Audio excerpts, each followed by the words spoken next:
তো আজ ছিল আমার কাকু রিসেপশন, সেই জন্য সকাল সকাল উঠে আগে সুন্দর করে স্নান টান করে বেরিয়ে পড়েছি যে লজে রিসেপশনটা হবে ওখানে যাওয়ার জন্য। সকাল সকাল বলাটা ভুল, আমাদের রেডি হতে হতে বেরোতে বেরোতে প্রায় হয়ে গেছিল 12টা মতো। রাতে যা যা পরবো ওগুলো সব কিছু সুন্দর করে ব্যাগের মধ্যে গুছিয়ে নিয়ে গাড়ির জন্য আমরা ওয়েট করছিলাম, কিন্তু গাড়িতে আমার জায়গা হয় নাই গাইস, আমাকে সেই টোটোর মধ্যে যেতে হয়েছে।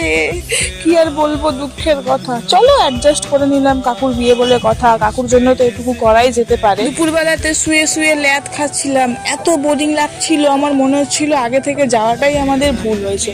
কি আর করার যাবে, চলে তো গেছি, এখন শুয়ে শুয়ে ল্যাদ খাই। তারপর সন্ধ্যেবেলাতে সুন্দর করে সাজুগুজু করে একদম রেডি হয়ে গেছি। তবে আমার এই সাজটা আমার একদম ভালো লাগেনি। বিয়ের দিনে সাজটা আধ ঘন্টায় সেজেছিলাম, বেশ ভালোই সেজেছিলাম। এখানে টাইম নিয়ে না আমার শাড়ি পছন্দ হয়েছে না কিছু, আমার মোটেও ভালো লাগেনি এই সাজটা। তবে ছাড়ো, কি আর করা যাবে, সেজে তো নিয়েছি। তো সেজে গুজে চলে এসেছিলাম ওপরে। ওপরে এসে কাকুর সঙ্গে কাকিমার সঙ্গে কথা বলছিলাম, আর কাকিমাকে কি মিষ্টিটাই না লাগছিল। মা কাকিমারাও চলে এসে বউয়ের সঙ্গে দেখা করে আমরা সেটা চলে গেছিলাম খেতে। আর খাওয়ার সময় আমি এত বড় গাধা যে কোনো ভিডিওই করিনি, ক্যামেরাই অন করতে ভুলে গেছি। তো আজকের ভিডিওটা এই পর্যন্ত, ভালো লাগলে একটা লাইক করে দিও, টাটা।